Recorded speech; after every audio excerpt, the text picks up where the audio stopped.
Un niño de 10 años. Abre la puerta de un automóvil enterrado bajo tierra, y lo que encuentra adentro lo hace llorar sin parar. Pero esas lágrimas no eran de tristeza. Eran el comienzo de algo que cambiaría la vida de cientos de niños para siempre. Cuéntanos aquí abajo en los comentarios desde qué ciudad nos escuchas. Dale clic al botón de like y vamos con esta historia que te va a dejar sin palabras. Mateo tenía apenas 10 años cuando descubrió algo que ningún niño debería presenciar jamás. Esa madrugada, mientras los demás dormían, él observaba desde la ventana del dormitorio del orfanato Santa Cruz. La directora Esperanza Moreno estaba en el patio trasero. Billetes arrugados cambiando de manos. Documentos falsos firmados con prisa. Promesas susurradas de que el niño tendría una vida mejor. Pero Mateo conocía la verdad. Conocía la horrible verdad. El niño que estaba siendo entregado era Lucas, su mejor amigo. 9 años. El niño que construía aviones de papel con cualquier pedazo de hoja que encontraba. El niño que soñaba con ser piloto algún día. El niño que compartía su ración de pan cuando Mateo enfermaba. El niño que inventaba cuentos graciosos para hacer reír a los más pequeños del orfanato cuando lloraban de hambre. Lucas había desaparecido esa mañana, bajo la mentira de una adopción especial. Ahora, antes de continuar, quiero que pienses en algo. ¿Alguna vez has sentido que estás completamente solo en el mundo? Que nadie vendría a rescatarte si algo malo te pasara. Guarda esa sensación, porque es exactamente lo que Mateo sentía cada noche en ese lugar. El orfanato Santa Cruz se alzaba como una fortaleza gris en las afueras de Puebla, México. 40 niños hacinados en habitaciones húmedas, donde el moho crecía en las esquinas. Comida racionada que apenas alcanzaba para todos. Castigos severos por cualquier protesta. Un lugar donde la infancia iba a morir lentamente. Mateo había llegado ahí 5 años atrás, después de que sus padres murieran en un derrumbe en la mina donde trabajaban. Sin parientes conocidos, sin nadie que preguntara por él. Un niño invisible para el mundo. Los niños del orfanato aprendían rápido las reglas no escritas. No hacer preguntas sobre los que desaparecían.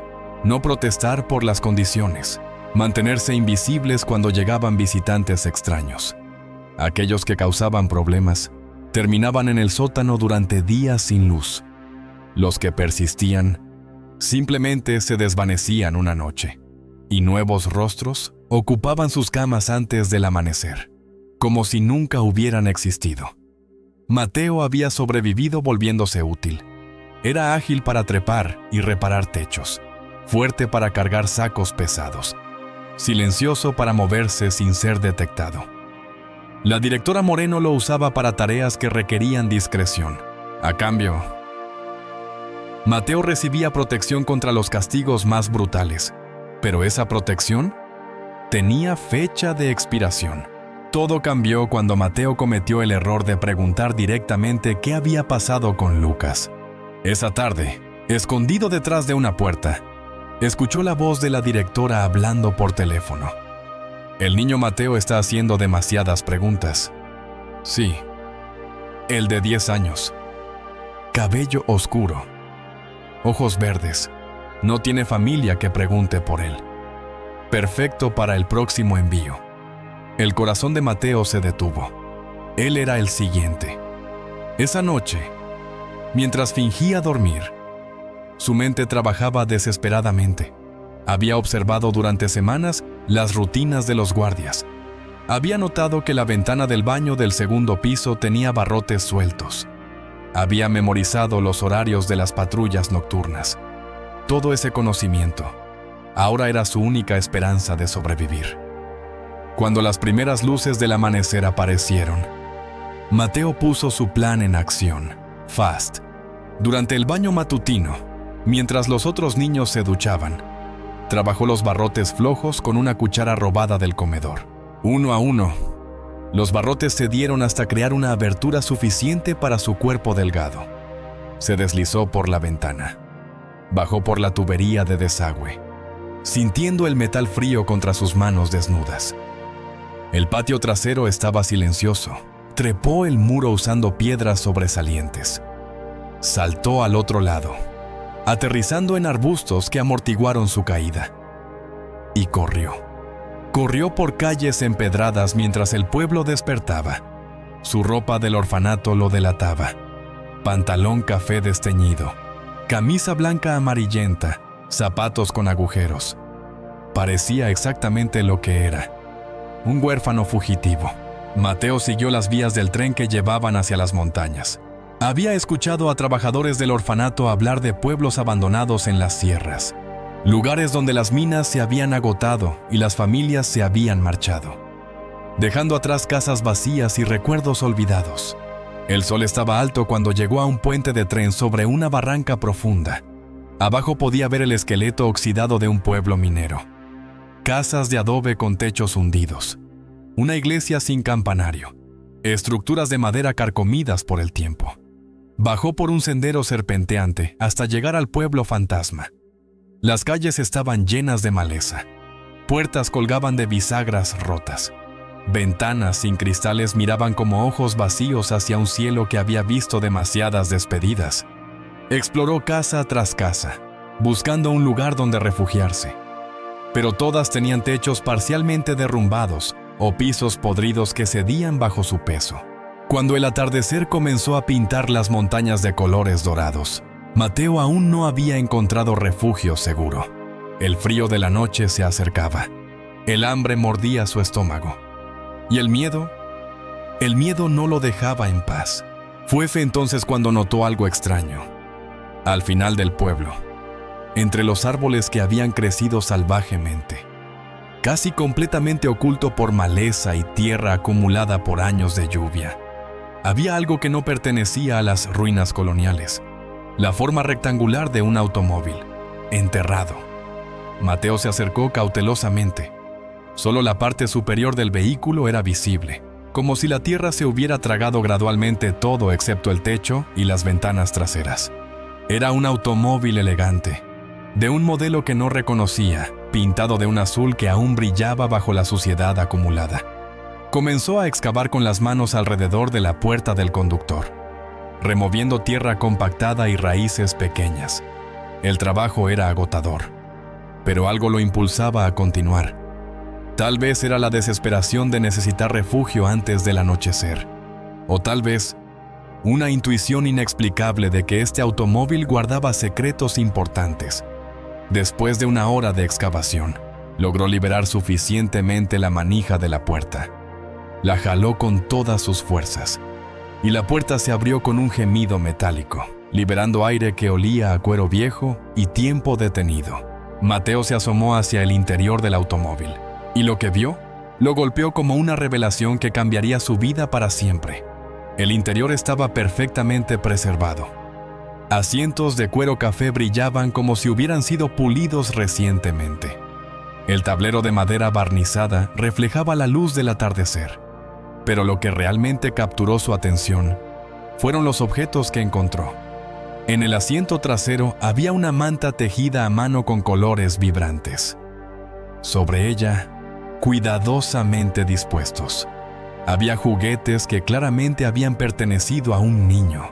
Soldaditos de plomo, canicas de cristal, un caballo de madera tallado a mano con extraordinario detalle. En el piso encontró libros envueltos en tela encerada, cuentos de aventuras, historias de piratas y exploradores, volúmenes de ciencias naturales con ilustraciones detalladas, libros que hablaban de padres que valoraban la educación y la imaginación de su hijo. Pero fue lo que encontró en la guantera lo que hizo que las lágrimas comenzaran a correr por sus mejillas.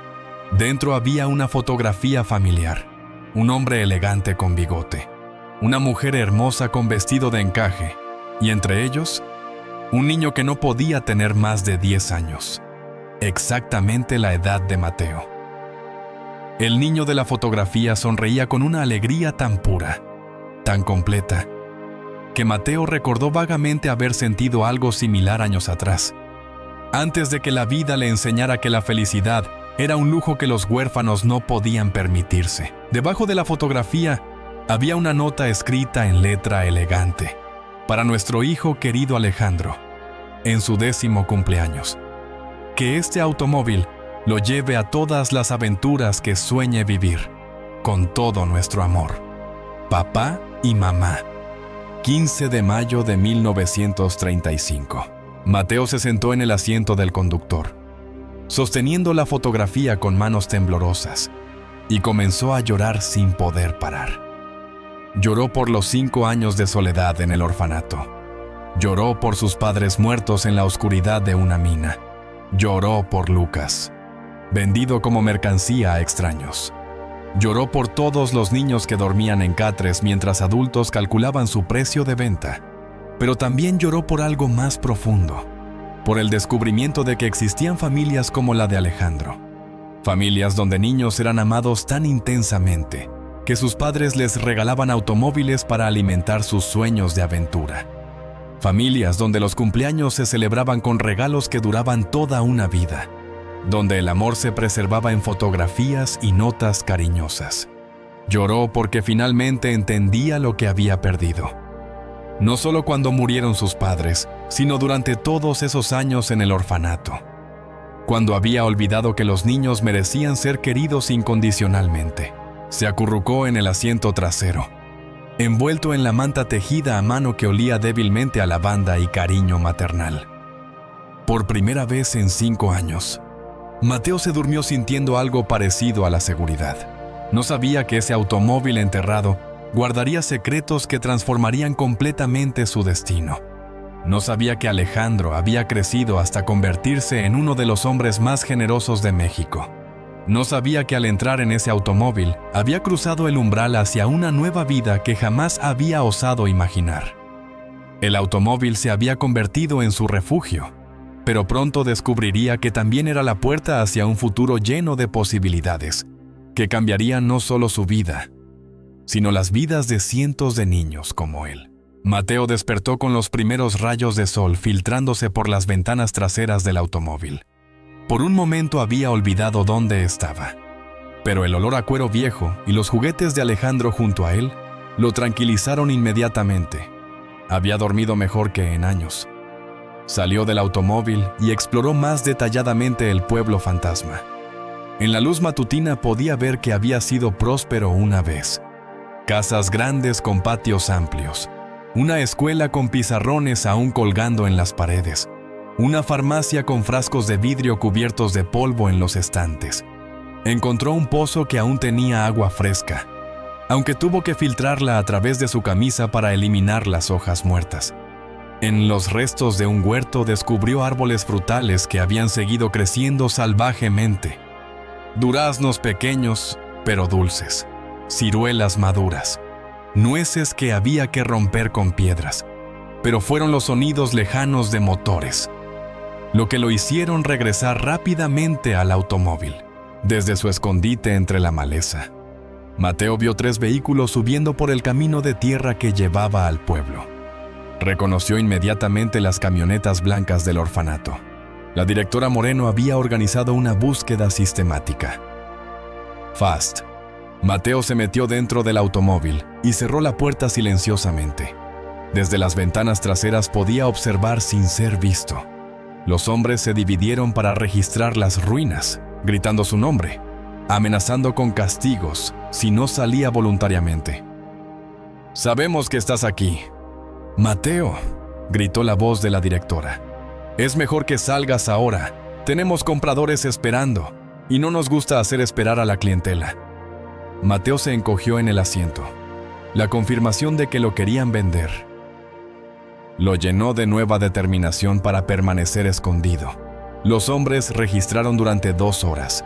Revisaron cada casa en ruinas, cada cueva visible, cada estructura que pudiera servir de refugio. Pasaron cerca del automóvil varias veces, pero la maleza que había crecido a su alrededor durante décadas lo camuflaba perfectamente. Cuando finalmente se marcharon al atardecer, Mateo escuchó a la directora Moreno diciéndole a uno de sus hombres: «Regresaremos mañana con perros rastreadores. Ese niño vale demasiado dinero para dejarlo escapar». Esa noche, Mateo exploró más sistemáticamente el automóvil. En el maletero encontró una maleta de cuero con ropa de niño cuidadosamente doblada. Los trajes eran de calidad excepcional, hechos de telas finas con botones de metal pulido. Había incluso zapatos pequeños de cuero genuino, que le quedaron perfectamente.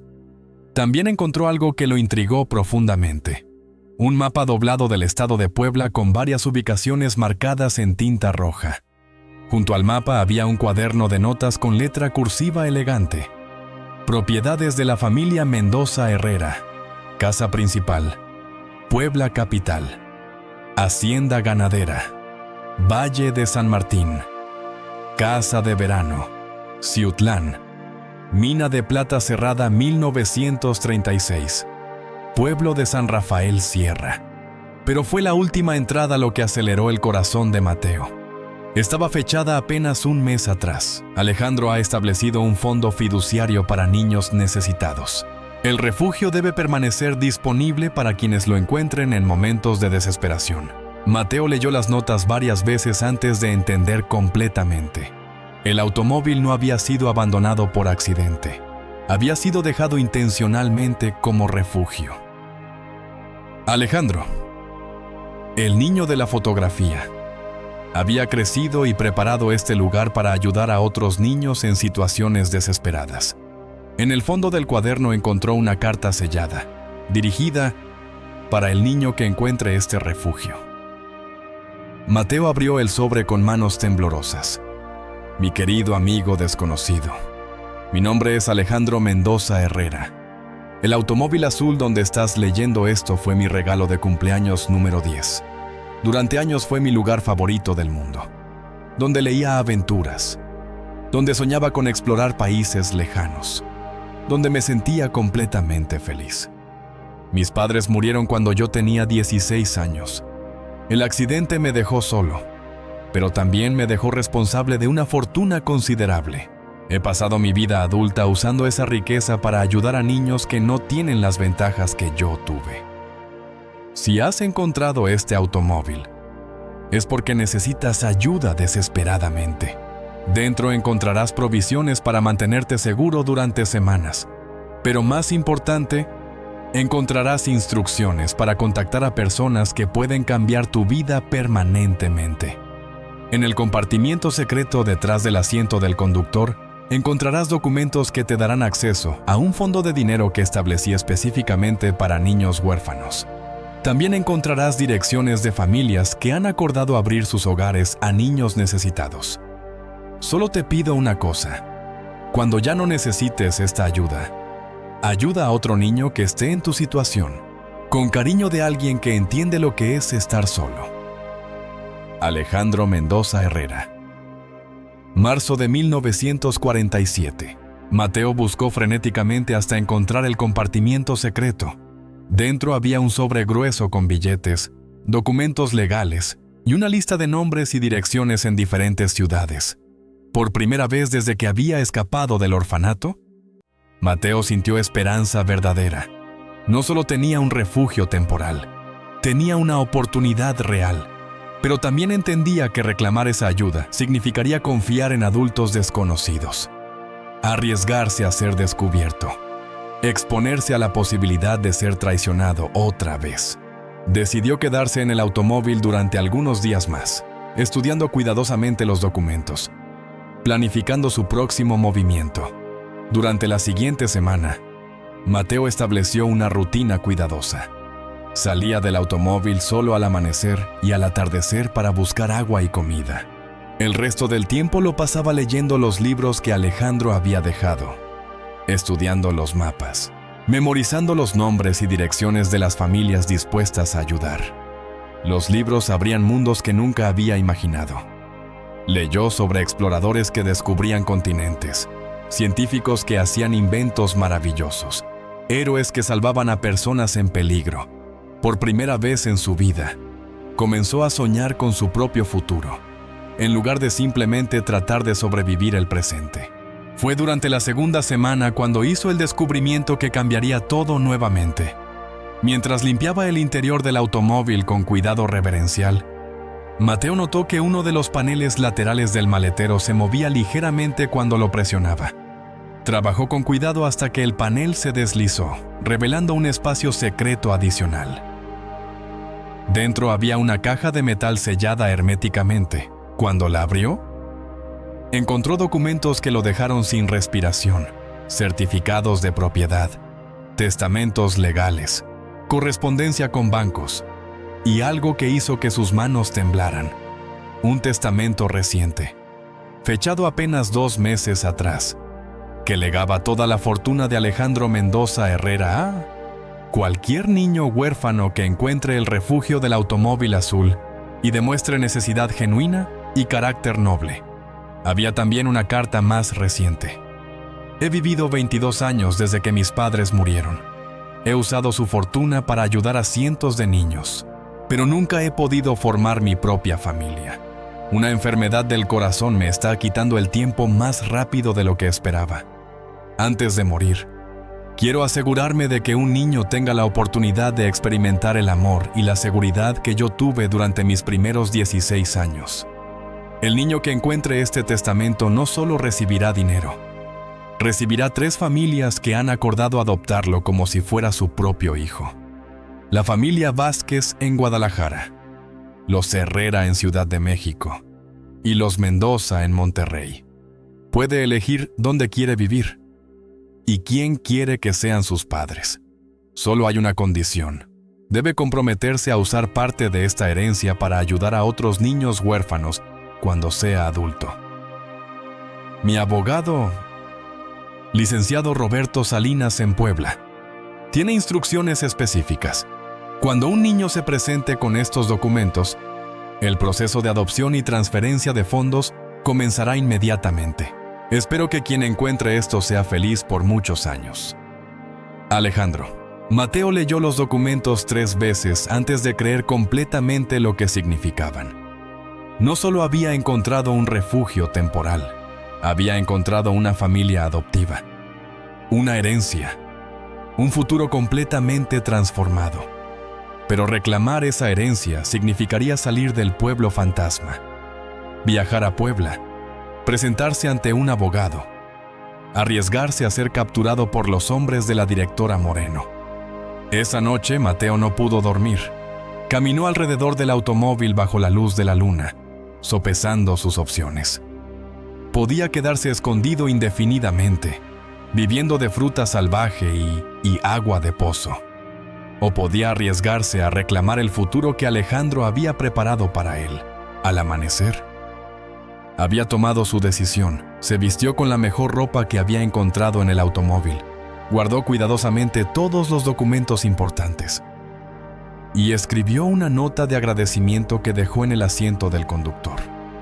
Para Alejandro, por si su espíritu pudiera leerla.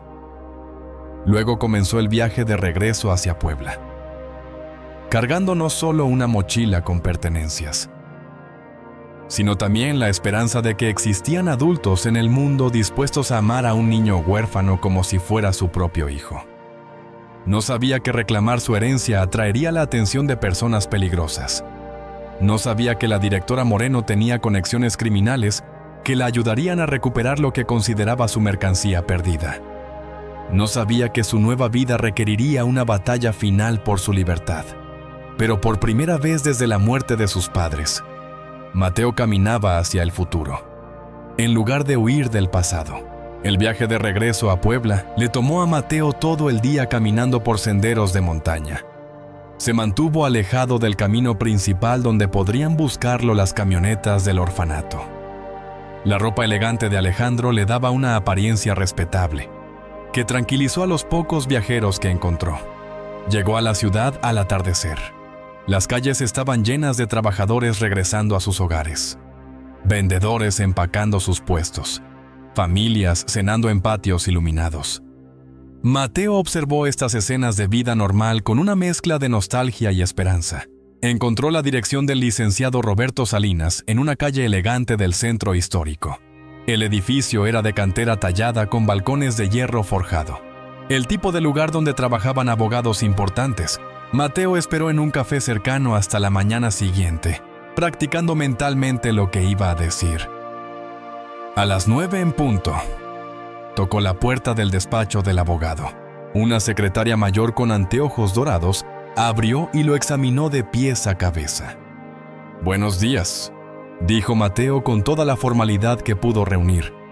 «Soy Mateo, y vengo a reclamar la herencia que me dejó el señor Alejandro Mendoza Herrera». Los ojos de la secretaria se agrandaron. «Un momento, por favor», regresó con un hombre mayor de barba gris y traje impecable, que miró a Mateo durante un largo momento antes de sonreír. «Alejandro me dijo que algún día llegarías», dijo el licenciado Salinas. «He estado esperando». «Pasa». Hijo, la oficina estaba llena de libros legales, diplomas enmarcados y fotografías de Alejandro en diferentes etapas de su vida. Salinas le señaló una silla cómoda frente a su escritorio.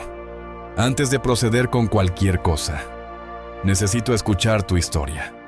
Alejandro era muy específico sobre ayudar solo a niños que realmente necesitaran salvación. Mateo le contó todo: el orfanato, la venta de niños, su escape, el descubrimiento del automóvil, los documentos de Alejandro. Mientras hablaba, Salinas tomaba notas y ocasionalmente asentía con expresiones de comprensión. «Los documentos que trajiste son auténticos», confirmó después de examinarlos cuidadosamente. «Y tu situación es exactamente el tipo de caso para el que Alejandro preparó esta herencia». Abrió una carpeta gruesa. Alejandro murió hace 3 semanas. Había estado enfermo del corazón desde joven, consecuencia del shock de perder a sus padres tan violentamente. Usó los últimos 22 años de su vida, estableciendo este sistema para ayudar a niños como tú. Extendió documentos sobre el escritorio. «Estas son las 3 familias que han acordado adoptarte. Todas han sido investigadas exhaustivamente. Todas han perdido hijos por enfermedad y quieren amar a otro niño como propio». Mateo estudió las fotografías y cartas de cada familia. Los Vázquez en Guadalajara tenían una panadería y habían perdido a su hijo de 10 años por tuberculosis. Los Herrera en Ciudad de México eran maestros que habían perdido a su hija en un accidente. Los Mendoza en Monterrey tenían un rancho y habían perdido a su hijo único por fiebre tifoidea. «¿Cómo elijo?», preguntó Mateo. Alejandro sugirió que pasaras tiempo con cada familia antes de decidir, pero hay algo más urgente de lo que hablar. El rostro de Salinas se volvió serio. «Ayer recibí una visita de la directora del orfanato Santa Cruz. Afirma que eres su pupilo fugitivo y exige que te entregue a su custodia inmediatamente. Tiene documentos que apoyan su reclamo legal». Mateo sintió que la sangre se le helaba. «Pero también investigué a esa mujer», continuó Salinas. «Tengo contactos en la Policía Federal que han estado vigilando operaciones de tráfico humano. Su nombre aparece en investigaciones criminales. Sacó un expediente de un cajón cerrado. Esperanza Moreno no dirige un orfanato legítimo. Dirige una operación de venta de niños que se extiende por todo el país. Los adoptantes que compran niños los usan para trabajo esclavo, mendicidad forzada y cosas peores». Mateo se sintió enfermo. «La buena noticia es que puedo protegerte legalmente. Los documentos de Alejandro establecen un fideicomiso que te da estatus legal independiente, pero va a tomar tiempo procesar todo apropiadamente». «¿Qué hago mientras tanto?», Salinas sonrió. Alejandro anticipó este problema también. Lo llevó a través de una puerta trasera hacia un apartamento pequeño pero cómodo en el 2º piso del edificio. Este era el refugio personal de Alejandro cuando venía a Puebla. Está completamente equipado y es imposible de encontrar desde la calle. Puedes quedarte aquí con total seguridad mientras arreglo tu situación legal durante las siguientes 2 semanas. Mateo vivió una existencia extraña pero maravillosa. Las mañanas estudiaba con tutores privados que Salinas había contratado. Las tardes las pasaba leyendo en una biblioteca personal llena de libros de aventuras y ciencias. Por las noches ayudaba al abogado con trabajo de investigación simple. Era la primera educación formal que había recibido desde la muerte de sus padres. Sus tutores quedaron impresionados por su inteligencia natural y su hambre de conocimiento. En 2 semanas había aprendido matemáticas avanzadas, había leído obras de literatura clásica, había estudiado geografía mundial, pero también aprendió cosas más perturbadoras. Salinas le mostró expedientes de investigación sobre la red criminal de la directora Moreno. No era solo directora de orfanato, era coordinadora regional de una organización internacional de tráfico humano. Su orfanato era el punto de recolección para niños, que luego eran distribuidos a compradores en todo México y Estados Unidos. Hemos identificado por lo menos 200 niños que han pasado por su operación en los últimos 5 años, le explicó Salinas. La mayoría nunca ha sido vista otra vez. Mateo pensó en Lucas, en todos los niños que habían desaparecido del orfanato bajo mentiras de adopciones especiales. ¿Qué podemos hacer para ayudarlos? Esa es una pregunta muy madura, Mateo. Y coincide perfectamente con algo que Alejandro quería que te preguntara cuando estuvieras listo. Salinas sacó una carta sellada. Alejandro escribió esto poco antes de morir. Quería que la leyeras después de entender completamente la situación de otros niños en peligro. Mateo abrió la carta con manos temblorosas. Mi querido heredero, si estás leyendo esto, significa que has comenzado a entender que tu salvación es solo el principio de una misión más grande. Mi fortuna puede darte una vida cómoda, educación excelente, una familia amorosa, pero también puede hacer mucho más. Puede salvar las vidas de cientos de niños que están en la situación desesperada donde tú estabas hace semanas. Te ofrezco una elección. Puedes usar la herencia para vivir tranquilamente como hijo adoptado de una familia maravillosa. O puedes usar la herencia para establecer una operación de rescate que salve a tantos niños como sea posible. Si eliges la segunda opción, será peligroso. Tendrás que enfrentar criminales violentos. Tendrás que arriesgar tu seguridad repetidamente. Pero también tendrás la oportunidad de transformar el sufrimiento que experimentaste en el poder para libertar a otros. No hay respuesta correcta o incorrecta. Solo quiero que sepas que tienes ambas opciones.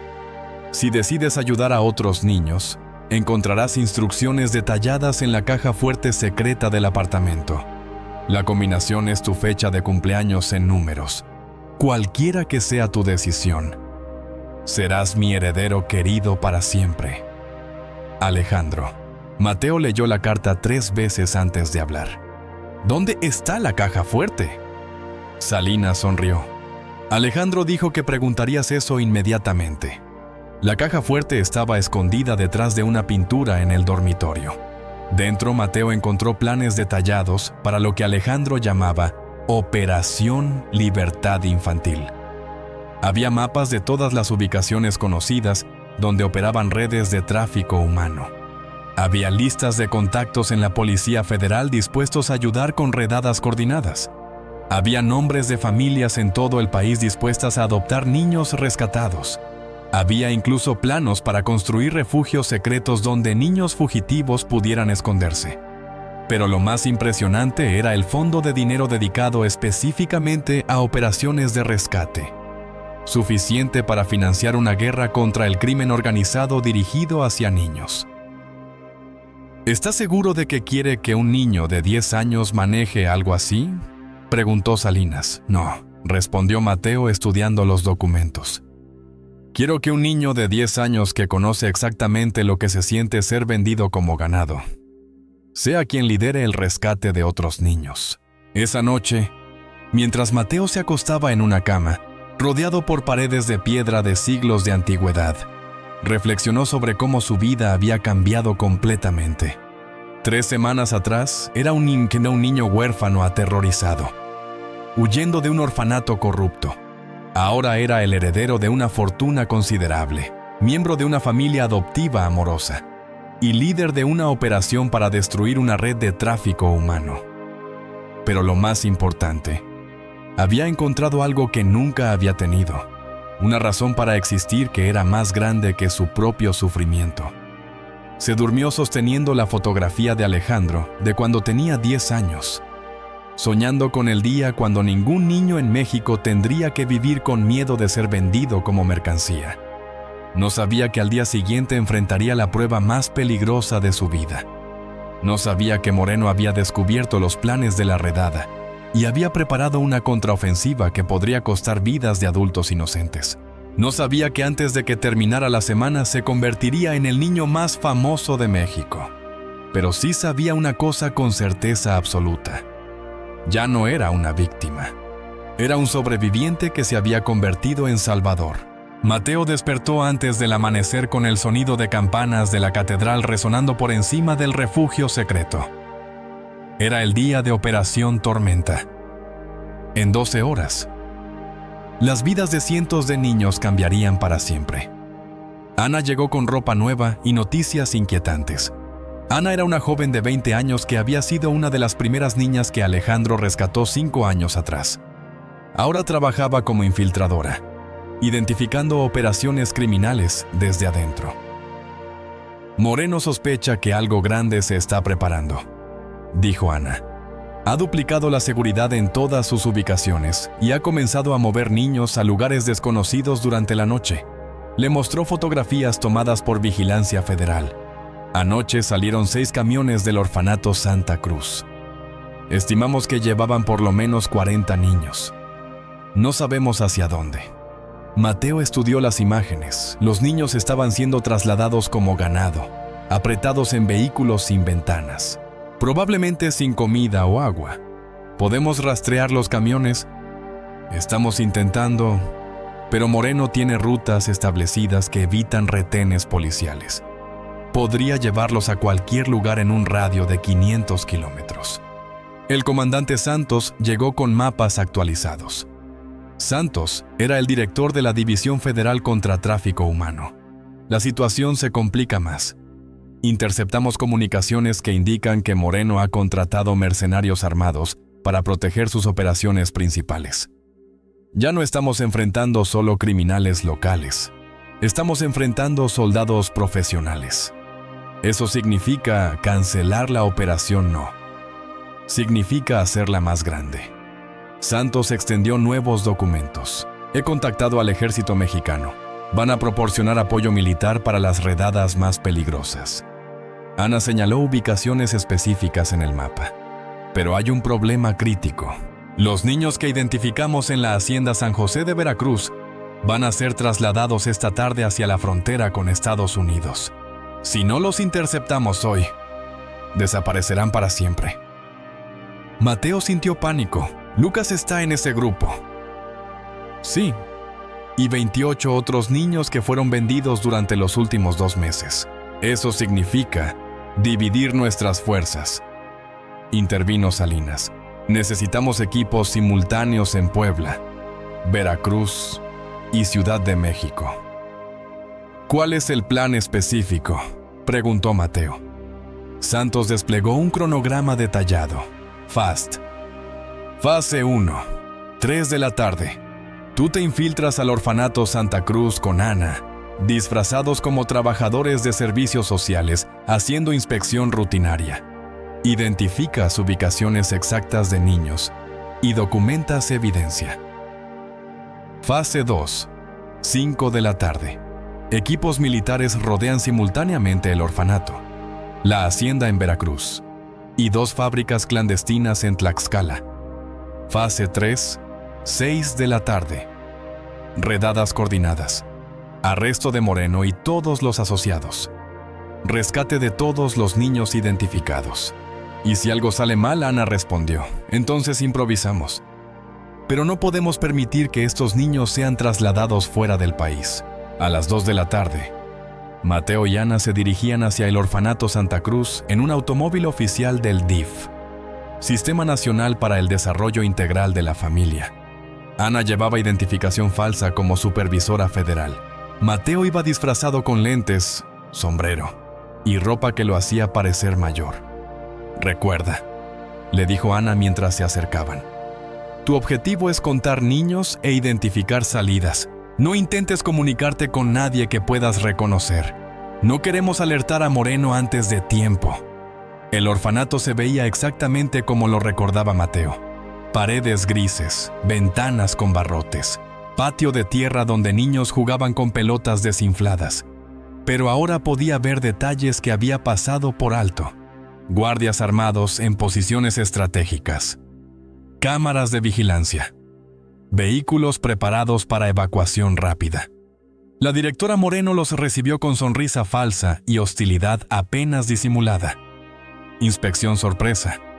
No recibí notificación oficial. Ana mostró documentos perfectamente falsificados. Investigación federal rutinaria sobre condiciones de vida infantil. Necesitamos acceso completo a dormitorios, cocinas, registros médicos. Mientras Ana distraía a Moreno con preguntas burocráticas, Mateo se movía discretamente por las instalaciones. En el dormitorio principal contó 18 niños, edades de 7 a 14 años. Todos mostraban signos de desnutrición y miedo constante. En el sótano encontró algo que lo horrorizó: una habitación con literas improvisadas donde mantenían a niños en preparación para transferencia. Había 12 niños allí, incluyendo algunos que no podían tener más de 5 años. Uno de los niños lo reconoció, susurrando: «Mateo, eres tú», era Carlos, un niño de 8 años que había llegado al orfanato el mes anterior. Mateo le hizo señas de silencio, pero se acercó lo suficiente para susurrar: «Esta tarde van a venir personas a rescatarlos. Cuando escuchen sirenas, manténganse alejados de las ventanas y las oficinas administrativas». En las oficinas, mientras Ana mantenía ocupada a Moreno, Mateo fotografió con una cámara diminuta documentos que estaban sobre el escritorio. Vio listas de nombres con precios asignados, direcciones de compradores, cronogramas de entregas. Una carpeta marcada urgente contenía órdenes para trasladar inmediatamente a todos los activos problemáticos hacia una ubicación llamada Refugio Delta en Chiapas, cerca de la frontera con Guatemala. Mateo entendió que habían planeado mover a todos los niños fuera del país esa misma noche. Cuando salían del orfanato, Ana notó la expresión alarmada de Mateo. «¿Qué encontraste? Van a mover a todos los niños a Guatemala esta noche. No podemos esperar hasta las 6. Tenemos que atacar ahora». Ana llamó inmediatamente al comandante Santos. «Acelerar toda la operación. Tenemos evidencia de evacuación inmediata de víctimas». «Imposible. Los equipos no estarán en posición hasta las 5. Entonces vamos a perder a todos los niños». Mateo tomó el teléfono. «Comandante, hay una forma, pero va a requerir que yo regrese al orfanato solo». «Absolutamente no. Escúcheme. Conozco el edificio perfectamente. Puedo entrar sin ser detectado y crear una distracción que retrase la evacuación hasta que lleguen los equipos. Es demasiado peligroso». «Comandante, esos niños van a desaparecer para siempre si no hacemos algo ahora. Prefiero arriesgar mi vida que vivir sabiendo que pude salvarlos y no lo intenté». Hubo una pausa larga. ¿Qué tipo de distracción? Mateo miró hacia el orfanato, calculando distancias y tiempos. «Voy a liberar a todos los niños del sótano y crear caos suficiente para que Moreno no pueda organizarse eficientemente para evacuar. Necesito 30 minutos. Mateo, si te capturan, entonces ustedes van a tener que rescatarme junto con los otros». Ana lo miró con admiración y terror. «¿Vas a necesitar ayuda?» «No. Una persona puede moverse invisible. 2 personas son un equipo que puede ser detectado». Mateo se quitó el disfraz y regresó a su ropa normal, la ropa elegante de Alejandro que había estado usando. Si iba a arriesgar su vida, quería hacerlo honrando la memoria del hombre que había hecho todo esto posible. 30 minutos, le dijo a Ana después de eso. «Vengan con todo lo que tengan». Regresó hacia el orfanato, caminando como si fuera un niño local que regresaba de la escuela. Los guardias no le prestaron atención a un niño bien vestido que parecía estar simplemente pasando por la calle. Pero entrar al edificio iba a requerir el tipo de infiltración que había aprendido durante 5 años, de sobrevivir en un lugar donde la discreción significaba la diferencia entre seguridad y castigo brutal. Trepó por la tubería que había usado para escapar semanas atrás. Esta vez no iba huyendo. Iba regresando para asegurar que ningún otro niño tuviera que huir. Llegó al sótano donde mantenían a los niños programados para venta. Todos estaban ahí, asustados, hambrientos, esperando un destino que no entendían completamente. «Soy Mateo», les susurró. «Vengo a...» Pero cuando comenzó a abrir las puertas de las celdas improvisadas, escuchó pasos pesados bajando las escaleras del sótano. 2 guardias armados aparecieron al final del corredor. «El niño fugitivo», gritó uno de ellos. «La directora va a estar muy contenta».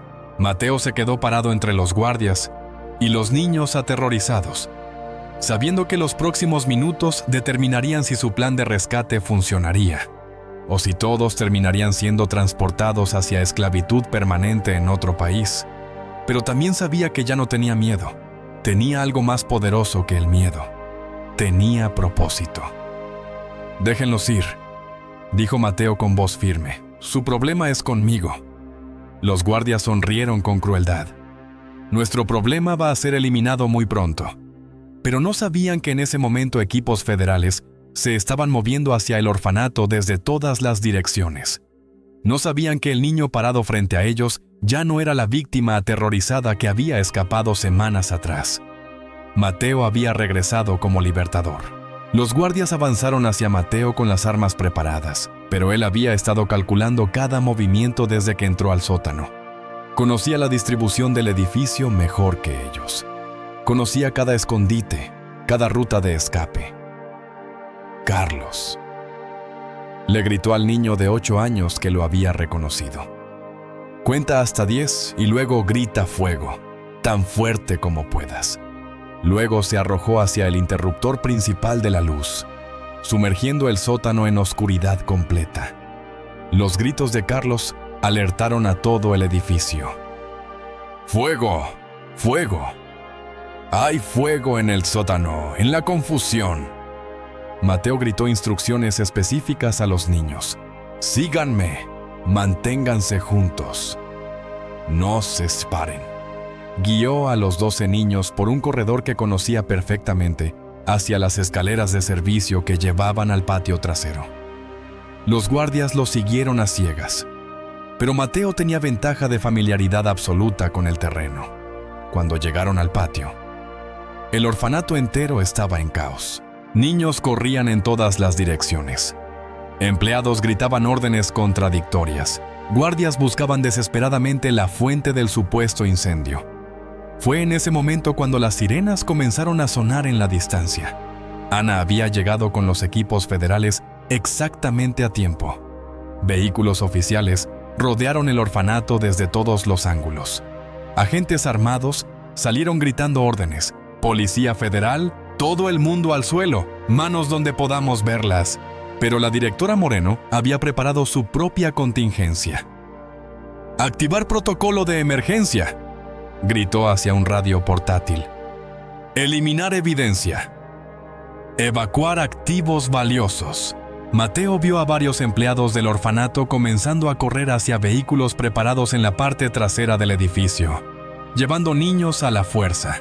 «¡Ana!», gritó hacia los agentes que entraban. «Están escapando con niños por la salida trasera».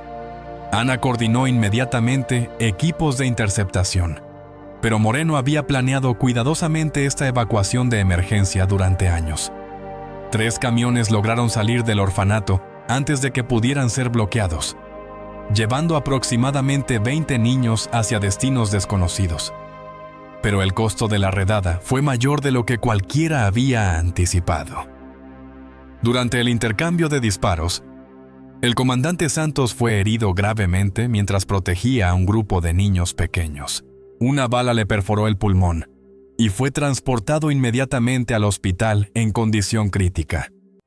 Ana corrió hacia Mateo con lágrimas en los ojos. Santos arriesgó su vida para asegurar que ningún niño resultara herido. Está en cirugía ahora. Mateo sintió una culpabilidad devastadora. «Esto es mi culpa. Si no hubiera insistido en acelerar la operación». «No», lo interrumpió Ana firmemente. «Santos sabía los riesgos. Y salvamos a 32 niños que habrían desaparecido para siempre.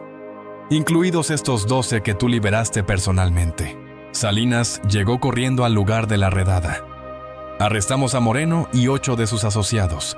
Encontramos documentos que revelan ubicaciones de 3 operaciones más en otros estados.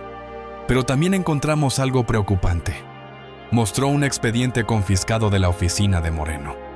Hay una orden de asesinato contra ti, Mateo, 100,000 pesos para quien te elimine. La orden viene de una organización criminal internacional. Eso significa que nunca estaré seguro. Significa que necesitamos protección federal permanente hasta que procesemos a toda la red. Ana añadió, pero también significa que tu testimonio es la evidencia más valiosa que tenemos. Sin ti, la mayoría de estos criminales podrían escapar con sentencias menores. Esa noche, mientras Mateo esperaba noticias sobre la cirugía del comandante Santos, reflexionó sobre el precio verdadero de la justicia. Había imaginado que rescatar niños sería simplemente una cuestión de encontrarlos y llevarlos a lugares seguros. No había anticipado que adultos buenos arriesgarían sus vidas, que habría violencia, que él tendría que vivir permanentemente con amenazas de muerte. El padre Morales se sentó junto a él en la sala de espera del hospital. ¿Te arrepientes de haber comenzado esto, Mateo? Miró hacia la habitación donde los 12 niños que había liberado estaban siendo examinados por médicos. Carlos, el niño de 8 años que había ayudado con la distracción, le sonrió y le hizo señas de agradecimiento. No me arrepiento de salvar a esos niños, pero me siento responsable por las consecuencias que otros están pagando. Mateo, algo que vas a aprender es que cuando luchas contra el mal, siempre hay costos. La pregunta no es si habrá sacrificios, sino si los sacrificios valen la pena por las vidas salvadas. 2 horas después, el cirujano salió con noticias esperanzadoras. El comandante Santos va a sobrevivir. Va a necesitar meses de rehabilitación, pero se recuperará completamente. Cuando finalmente pudieron visitarlo, Santos estaba consciente y sonriendo débilmente. ¿Cuántos niños salvamos?, fueron sus primeras palabras. 32 en la redada principal, respondió Ana. Otros equipos rescataron 18 más en Veracruz y 21 en las fábricas de Tlaxcala. Santos cerró los ojos con satisfacción. 71 vidas salvadas en un día. Vale cualquier bala. Se dirigió directamente a Mateo. Tu valor inspiró a todos los equipos. Los agentes vieron a un niño de 10 años arriesgando su vida para liberar a otros niños. Y eso los motivó a ser más valientes de lo que jamás habían sido. Una semana después, Mateo estaba parado en el estrado de la Suprema Corte de Justicia en Ciudad de México, preparándose para dar el testimonio que determinaría el destino de la organización criminal más grande de tráfico infantil en la historia de México. La sala estaba llena de periodistas, familias de víctimas, autoridades federales y observadores internacionales. Era el juicio del siglo contra crímenes que la mayoría de la sociedad prefería ignorar. Esperanza Moreno se sentaba en la mesa de los acusados junto con 12 coconspiradores, incluyendo políticos corruptos, policías sobornados y compradores habituales de niños esclavizados. Todos enfrentaban cargos de tráfico humano que podrían resultar en cadena perpetua. Pero Mateo sabía que el verdadero enfrentamiento no era legal, era moral. Su testimonio tenía que convencer al pueblo mexicano de que proteger a niños huérfanos era responsabilidad nacional, no caridad opcional. El fiscal principal se dirigió directamente a él. Mateo Mendoza Herrera, por favor dígale al tribunal cómo era la vida en el orfanato Santa Cruz bajo la dirección de la señora Moreno. Durante 3 horas, Mateo describió sistemáticamente las operaciones criminales que había presenciado. Niños vendidos como trabajadores agrícolas, niñas transferidas a familias que las explotaban, bebés entregados a compradores internacionales por sumas específicas de dinero. Relató la desaparición de Lucas, el terror nocturno de escuchar negociaciones de precio por compañeros de cuarto. El sistema de castigos diseñado para quebrar la voluntad de niños hasta que aceptaran cualquier destino como mejoría sobre el orfanato. Pero lo más poderoso fue cuando el fiscal le preguntó por qué decidió arriesgar su vida para exponer estos crímenes. Mateo miró directamente hacia Esperanza Moreno antes de responder. Porque entendí que mi sufrimiento tenía significado solo si lo usaba para evitar que otros niños sufrieran igual. La directora Moreno nos enseñó que los huérfanos no valemos nada, que nadie va a extrañarnos si desaparecemos. Su voz se fortaleció mientras continuaba, pero ella estaba equivocada. Cada niño tiene valor absoluto. Cada niño merece ser amado, educado, protegido. Y cuando adultos le fallan a esa responsabilidad, otros adultos tienen obligación de intervenir. El testimonio de Lucas, rescatado de la plantación en Veracruz en condiciones médicas críticas, selló el destino de Moreno. Mateo me prometió que iba a encontrar ayuda, dijo Lucas con voz quebrada pero determinada. Incluso cuando me vendieron y pensé que nunca volvería a verlo, seguí creyendo en su promesa. Se dirigió directamente hacia Moreno. Usted me dijo que nadie me iba a extrañar porque no tengo familia, pero estaba equivocada. Mateo es mi hermano, y él nunca se olvidó de mí. El jurado deliberó durante 4 horas. Cuando regresaron, el veredicto fue unánime, culpable en todos los cargos. Esperanza Moreno fue sentenciada a cadena perpetua sin posibilidad de libertad condicional. Sus 12 coconspiradores recibieron sentencias de entre 15 y 40 años. Pero más importante que las sentencias fue la reacción nacional. El presidente de México anunció la creación de un programa federal permanente para protección infantil, financiado específicamente para prevenir tráfico humano. El Congreso aprobó leyes más estrictas contra explotación infantil, con penas mínimas obligatorias para cualquier adulto involucrado en venta de menores. Y se estableció oficialmente la Ley Mateo, que requiere investigación federal automática de cualquier orfanato donde niños desaparecen sin documentación apropiada. Esa noche, en una casa segura proporcionada por el gobierno federal, Mateo se reunió con todos los niños que habían sido rescatados durante las redadas coordinadas. 71 niños de edades entre 5 y 15 años, todos ahora bajo cuidado de familias adoptivas amorosas o en proceso de adopción. Lucas se acercó a Mateo con algo en las manos. Te prometí que algún día iba a hacer algo especial para agradecerte. Le entregó un avión de papel cuidadosamente construido. Es el mismo diseño que hacía en el orfanato, pero esta vez lo hice con papel nuevo, limpio, como nuestras vidas. Los 71 niños habían preparado una sorpresa. Cada uno había escrito una carta de agradecimiento describiendo sus nuevas vidas, sus familias adoptivas, sus planes educativos, sus sueños para el futuro. Carlos, edad 8 años. Ahora vivo con una familia que me deja tener juguetes propios. Voy a ser doctor, como la doctora que me curó cuando me rescataron. María Elena, edad 12 años. Mi nueva mamá me está enseñando a tocar piano. Quiero ser maestra para enseñar música a otros niños que hayan pasado por cosas difíciles. Roberto, edad 14 años. Voy a estudiar leyes para ser fiscal y procesar criminales que lastiman niños. Igual que el fiscal que nos ayudó. Cada carta representaba no solo un niño salvado, sino un futuro lleno de posibilidades que habían sido restauradas. Cuando terminaron de leer las cartas, Mateo se dirigió al grupo. Ustedes me dan más esperanza de la que yo les di a ustedes. Cada uno va a usar su experiencia para hacer del mundo un lugar mejor. Eso significa que nuestro sufrimiento se transformó en algo que puede salvar a otras personas. Ana tenía una pregunta final. ¿Y ahora qué? Mateo, has ganado justicia para cientos de víctimas. Has inspirado reformas nacionales. Has establecido una fundación que va a salvar miles de vidas futuras. ¿Cuál es tu siguiente paso? Mateo sonrió sosteniendo el avión de papel que Lucas le había regalado. Ahora voy a vivir como un niño normal. Por primera vez en mi vida. Voy a ir a la escuela. Voy a jugar. Voy a ser hijo de Carmen y Rafael Mendoza. Hizo una pausa.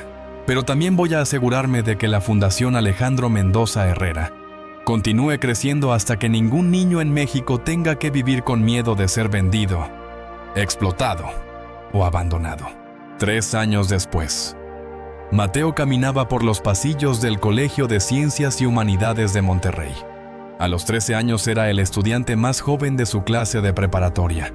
Sus maestros lo describían como un prodigio académico, pero también como el alumno más maduro que habían conocido. Cada mañana antes de clases, Mateo desayunaba con Carmen y Rafael Mendoza en la cocina de su rancho, planeando el día entre conversaciones familiares normales y coordinación de operaciones de rescate de la fundación. La fundación había establecido refugios en Guadalajara, Veracruz, y pronto abriría uno más. Habían rescatado más de 800 niños y procesado 32 redes criminales. Pero lo más importante para Mateo era que había logrado algo que nunca había tenido: una infancia verdadera. Carmen lo despertaba con canciones, le empacaba lunch con notas cariñosas, lo ayudaba con tarea cuando tenía dificultades. Rafael le había enseñado a montar caballos, a reparar tractores, a pescar en el río que cruzaba el rancho. Le había dado experiencias de hijo que compensaban por años de orfandad. Esa noche, después de una reunión donde discutieron la expansión nacional de la fundación, Mateo se sentó solo en el porche del rancho, mirando hacia las estrellas sobre las montañas de Nuevo León. Pensó en el niño de 10 años que había llorado dentro de un automóvil enterrado, sintiéndose completamente solo en el mundo. Ahora tenía una familia que lo amaba incondicionalmente, una misión que daba significado a cada día, y la satisfacción de saber que cientos de niños tenían vidas mejores, porque él había elegido transformar su sufrimiento en salvación para otros. Abrió un cuaderno nuevo y escribió: Hoy cumplo 3 años de haber encontrado el automóvil de Alejandro. 3 años de haber descubierto que existían adultos dispuestos a amar a niños huérfanos como si fueran sus propios hijos. La semana que viene comienzo universidad para estudiar medicina pediátrica. En 10 años, seré doctor especializado en trauma infantil. En 20 años, la Fundación Alejandro Mendoza Herrera habrá establecido refugios en todos los países de América Latina. Pero esta noche lo que más me llena de alegría es saber que mañana voy a despertar en una cama cómoda, en una casa llena de amor, con padres que se preocupan por mi educación y mi felicidad. Y también voy a despertar sabiendo que en algún lugar de México hay un niño que está en peligro y que tengo los recursos, la experiencia y el equipo para salvarlo. El automóvil enterrado me enseñó que los finales trágicos pueden convertirse en comienzos milagrosos. Mi vida no comenzó realmente hasta el día que decidí que mi sufrimiento tendría significado, solo si lo usaba para eliminar el sufrimiento de otros. La misión continúa. Mateo cerró el cuaderno y entró a la casa donde Carmen y Rafael estaban esperándolo con chocolate caliente. Por primera vez en su vida, era simultáneamente un hijo querido y un líder inspirador. Era un adolescente normal que jugaba con caballos y estudiaba para exámenes, pero también era la voz internacional más importante en defensa de niños vulnerables. Había encontrado la forma perfecta de honrar la memoria de Alejandro Mendoza Herrera, multiplicando infinitamente el amor que había recibido, asegurando que cada niño rescatado tuviera la oportunidad de convertirse en rescatador de otros. El círculo de salvación crecía con cada vida tocada, con cada familia formada, con cada niño que aprendía que ser huérfano no significa estar destinado a ser víctima. En las montañas de Nuevo León, bajo estrellas que habían visto tanto dolor y tanta sanación, la casa de la familia Mendoza se había convertido en faro de esperanza para todo niño que necesitara saber que no estaba solo en el mundo. Y Mateo Mendoza Herrera, el niño que había encontrado refugio en un automóvil enterrado y había comenzado a llorar sin parar, ahora dormía cada noche con lágrimas de gratitud por una vida que había superado todos los sueños que jamás había osado imaginar. Si esta historia te emocionó, si te recordó que siempre hay esperanza incluso en los momentos más oscuros, Suscríbete al canal para no perderte las próximas historias inspiradoras. Cuéntanos en los comentarios si conoces alguna historia similar de niños que lograron cambiar su destino. Y recuerda esto: no importa qué tan oscuro sea tu pasado, tu historia no está terminada. El próximo capítulo puede ser el comienzo de algo extraordinario. Que Dios proteja a todos los niños que luchan por un futuro mejor.